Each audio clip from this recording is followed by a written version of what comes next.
Shalom, everyone. Today we'll give the introduction of what the different questions are about snow, especially on Shabbat, and then tomorrow we'll give some actual bottom line halachot. So we'll have questions today, but if it's something that I want to do tomorrow, we'll just uh, push it off for tomorrow. So the Shulchan Aruch in Orach Chaim, which is the part that talks about everyday life, he brings the question about snow in the halachot of schita of squeezing. So according to halacha, we're allowed to squeeze fruit, even wine, into a cup that already has fluid in it, because it doesn't look like the actual melacha, the actual creative labor of schita, because schita originally was to take water or other liquids out of clothing. It's in the context of preparing clothing and in the list that we saw of the 39 categories. And so the question of squeezing fruit, um, a lot of Rishonim say it doesn't even come from the sochet of clothing, it comes from the question of dash, which is to separate the wheat from its chaff. So in Shulchan Aruch, Orach Chaim 320, Halacha Yud Gimel, it says one may trample snow with one's feet without fear on Shabbat, even though he's melting it, because he has no use for the water that is coming out of him stepping on the snow. And the Maharam Rothenburg permits urinating in snow, but the Rosh was careful not to. And the rabbis basically, because of what we said about Koch de Torah Adif, that it's easier, or sorry, it's much harder to be lenient. We follow that, and I think also Maharam Rothenburg was in a place where there was a lot more snow where the Rosh was. The Rosh was in southern France. Um, and so I think that that's the context. Also, there's the opposite. Oh, sorry, this is also the Mishnah Berurah, but there's the opposite concern, which is to build a snowman or a snowball on Shabbat. And so Rambam brings it in Hilchot Shabbat in the laws of building. And he says the following: making cheese on Shabbat is prohibited by Torah law because it causes component parts to solidify and coalesce in the manner of construction, and the same way making snowballs or snowmen is also prohibited, but since these are do not last, the prohibition is rabbinic.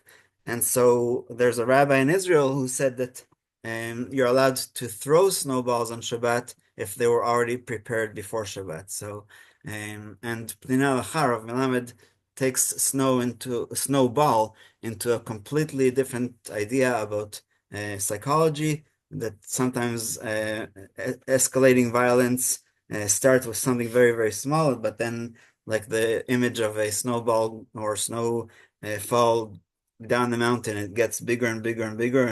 And so that's another issue that I never thought could be related to snow. There's two more issues, or sorry, there's two more concerns of halacha concerning snow. Actually, more than two, but so let's just go through the list. The first question is, are you allowed to cover the blood with snow? Is that considered like dirt? And the answer is, by the way, no. Are you allowed to make a mikvah out of snow? And the answer is yes. And tomorrow we'll share an unbelievable story about that. And even to add snow into a mikvah that is still lacking the 40 sa, the 720 liters, you're allowed to do on Shabbat. And also, even without the question of Shabbat, just the question of a mikvah being kosher, if you add snow, it's not considered shuvim because it's not considered drawn by humans, because snow is still something else. Also, there was a question for Sukkot. I don't think that even in where I live in Canada, we've had so much snow in Sukkot that you can build a wall out of snow. But if you can build a wall that will be solid for the time that you're in the sukkah, then that is considered a wall. And I think that is also very fascinating. Um, and so let's just go to the halacha of breaking ice and snow on Shabbat and forming it into a liquid. So the sage, this is in chapter 12, halacha 12 of Peninei on Shabbat. Sages forbade crushing snow, hail, or ice in order to turn them into water because this resembles a melacha.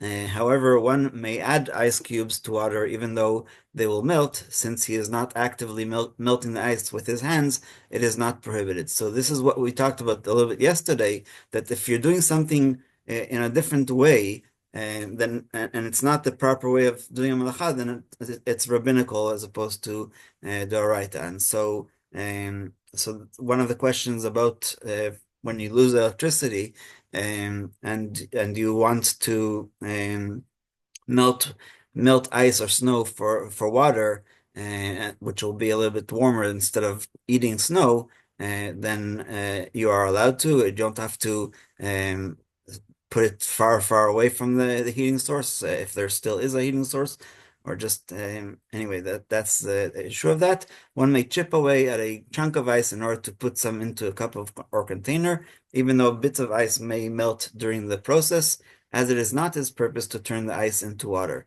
Similarly, one may walk on snow, even though as one walks, a little snow will melt, because this is not his intention, and he definitely is not what's called nechale. He gets no benefit from the water that's melting under their boots. I went too far. The few poskim, Sefer Truma and Rosh, maintain that one may not crush ice and turn it into water because turning a solid into a liquid is considered producing something new, molid. According to this, heating congealed gravy or the likes is also prohibited, since heating the gravy will liquefy it. However, according to the majority of poskim, the prohibition of crushing snow is not because of something new is being formed, but because crushing snow is similar to schita, squeezing fruit, in that both actions are done with one's hands. According to them, one may liquefy congealed gravy indirectly by warming it. And so that's the Rambam, the Ramban, Rashba, Smag, and Smak. You couldn't get a better list than that in terms of Rishonim. The Sephardic custom is to be lenient in this regard, and the Ashkenazi custom is sometimes to be stringent, l'chatchila, and refrain from doing it. But if there's a great need, even Ashkenazim do. So I don't. There was a food called pekash. No, that's I don't. Anyway, it was basically um, boiling the leg bones until the all the fat congeals together.